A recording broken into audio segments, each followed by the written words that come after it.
Dizem que a justiça é cega, não é? E isso é muito bem representado pela estátua vendada, que demonstra toda a sua imparcialidade. Porém, às vezes, na opinião de muitos, a justiça erra e dá liberdade a pessoas que deveriam passar muito tempo na cadeia. E aproveitando essa cesta do medo, eu quero contar o caso de duas pessoas que cometeram crimes bizarros e acabaram em liberdade. O primeiro caso envolve uma garota chamada Barbora Skrilova. E se você não tem estômago para escutar histórias macabras, é melhor nem continuar. Barbora Skrilova era uma mulher que parecia ser uma criança, por causa de uma doença que a deixava com uma aparência diferente. E se aproveitando do seu problema, Barbora fingiu ser inúmeras pessoas, algumas delas adolescentes. Além disso, Barbora também tinha alguns problemas psiquiátricos. E durante um bom tempo, ela fez tratamentos. Os médicos a diagnosticaram com grave perturbação de identidade, além de caráter violento. Certo dia, Barbora simplesmente desapareceu e durante muito tempo não deu notícias. No ano de 2007, Barbora entrou na faculdade e conheceu duas irmãs, Clara e Mauerova. Elas eram mulheres muito religiosas e também pareciam ter problemas psiquiátricos. Talvez por causa disso, as duas irmãs acreditavam em coisas envolvendo misticismo. E quando Barbora as conheceu, ela sentiu que as irmãs eram facilmente manipuláveis.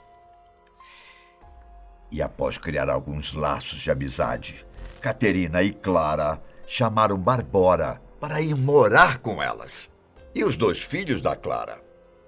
No começo, Barbora se mostrava um tipo de pessoa, mas depois de um tempo, morando com as duas irmãs, passou a ser uma mulher manipuladora, capaz de cometer os crimes mais terríveis que você pode imaginar. Elas moravam na cidade de Kurin, na República Tcheca. Em um determinado momento, Barbora criou uma espécie de seita religiosa, chamada Movimento Graal. O que deixou muita gente indignada foi o fato de Barbora ter envolvido os dois filhos de Clara em sua seita. Na convivência com as irmãs, Barbora exibia dupla personalidade. Às vezes, ela era uma mulher adulta. Outra hora, ela era uma criança. Quando assumia sua personalidade infantil, Barbora demonstrava ciúmes da atenção que Clara dava a seus filhos. Dominada por um ciúme doentio, ela passou a manipular situações que sempre os colocasse como culpados de tudo. Clara, acreditando que seus filhos estavam com o comportamento cada vez pior, ficou desesperada, sem saber o que fazer, e resolveu pedir conselhos sobre o que fazer para Barbora. Ela não hesitou em aconselhar Clara a deixar as crianças presas. As duas crianças também começaram a passar por sessões de tortura, sempre cometidas pelas três mulheres. As crianças foram colocadas dentro de jaulas. Geralmente ficavam sem roupas, com fome. E eram violências com choques, queimaduras de cigarro e afogamento. O ponto mais forte dessa história foi quando Barbora pediu para que uma das crianças colocasse a perna para fora. E usando de uma faca, ela cortou algumas partes da perna da criança. O caso fica mais bizarro pelo fato das 3 mulheres terem comido os pedaços da perna da criança e na frente dela. Isso te lembrou alguma cena dos filmes envolvendo o personagem Hannibal Lecter? Ah, pois é. Depois de um tempo, foi a vez da outra criança. Olha só. Ela teve partes do seu braço cortados por sua mãe, que também serviu para que as mulheres cometessem canibalismo. E para ter mais controle das crianças, as irmãs de Barbora compraram uma espécie de babá eletrônica para que pudessem ficar de olho nas crianças o tempo todo. E foi aí que elas cometeram o grave erro. A câmera acabou sintonizando com a babá eletrônica dos vizinhos, que inclusive tinham acabado de se mudar para o local. Os vizinhos então passaram a ver todo o sofrimento dos filhos de Clara. No começo, eles ficaram confusos, sem saber o que estava acontecendo. Mas depois perceberam que as imagens eram dos vizinhos. E no dia 10 de maio de 2007, a polícia foi até a casa de Caterina e Clara e as prendeu. As crianças estavam em um estado deplorável, repletas de urina, fezes e sangue. Uma delas estava desmaiada e a outra em estado de choque, além de estarem extremamente machucadas e desnutridas. Ao ser abordada pela polícia, Barbora disse que se chamava Anica, que tinha 12 anos e era a filha adotiva de Clara. As autoridades realmente acreditaram que ela era uma criança. E quando eles voltaram a atenção para as 2 crianças, Barbora aproveitou para fugir. Barbora foi parar na Noruega. Ela tinha mudado seu visual e estava com o cabelo curto e um pouco mais gorda, mas se passava por um adolescente do sexo masculino. O mais bizarro é que ela tinha sido adotada por uma família que acreditavam que ela se chamava Adam e tinha 13 anos. Após um ano vivendo assim, a polícia finalmente encontrou Barbora. A família que tinha adotado ela ficou sem reação quando descobriu que, na verdade, ela tinha 35 anos de idade. Ela foi extraditada para a República Tcheca e foi julgada com Clara e Caterina. As irmãs disseram que foram manipuladas por Barbora.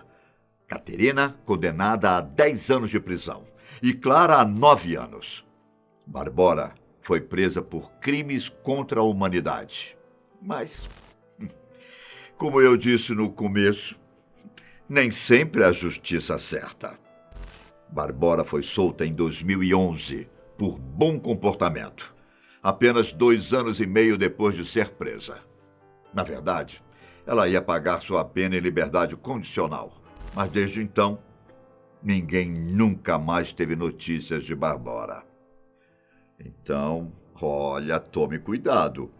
Barbora pode ser colega de escola do seu filho. Ou mesmo sua vizinha, disfarçada de adolescente. E outro caso que eu quero contar é bem parecido com a história de Barbora. O nome dele é Frédéric Bourdin, mais conhecido como O Camaleão. Era um criminoso francês e impostor em série que passou a vida inteira se passando por criança desaparecida e criando identidades e nomes falsos. Ele foi procurado por vários e vários anos e acredita-se que ele tinha se passado por pelo menos 500 pessoas. Acredita nisso? Frédéric sempre foi uma pessoa problemática. Ele cresceu sem afeto e sem o amor da família. E gostava de passar por órfão para chamar a atenção. As suas histórias eram sempre as mesmas.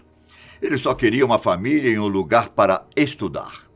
No começo, ele se passava por pessoas que não existiam. Mas em 1997, ele resolveu assumir a identidade de um garoto norte-americano que tinha desaparecido, chamado Nicolas Barclay.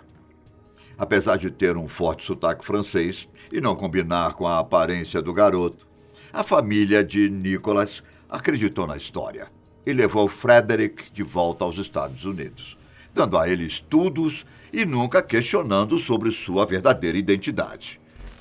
Mas eles descobriram suas mentiras. Depois que o investigador de um famoso programa de TV entrevistou o garoto, Frederick contou toda a sua história. E foi aí que perceberam que havia muitas diferenças entre a história original e a de Frederick. Ele foi preso e cumpriu 6 anos de prisão. Porém, ao retornar à Europa, ele continuou se passando por órfãos. Quando ele retornou para a França em 2003, Frederick assumiu a identidade de Liu Ballet, um garoto francês de 14 anos, que estava desaparecido desde 1996. Porém, depois de fazer um teste de DNA, conseguiram provar que Frederick estava mentindo.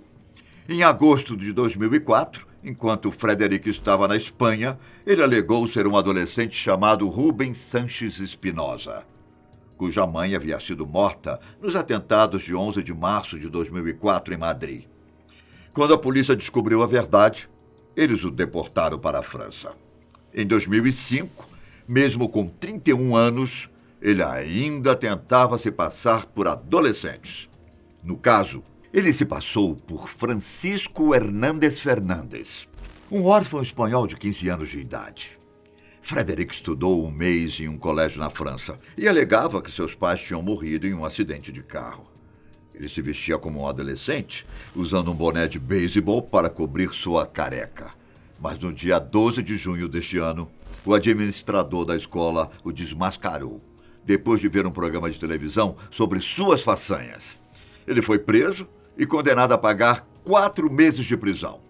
Depois de sair da prisão, Frederick passou a viver como ele mesmo.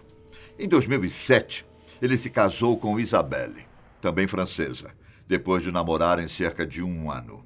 Eles moraram na França e tiveram 5 filhos. No dia 23 de março, Frederick fez um post nas suas redes sociais, dizendo que sua esposa o tinha deixado. Em uma entrevista, Frederick disse que nunca mais se passou por outra pessoa, principalmente depois que ele teve seu primeiro filho.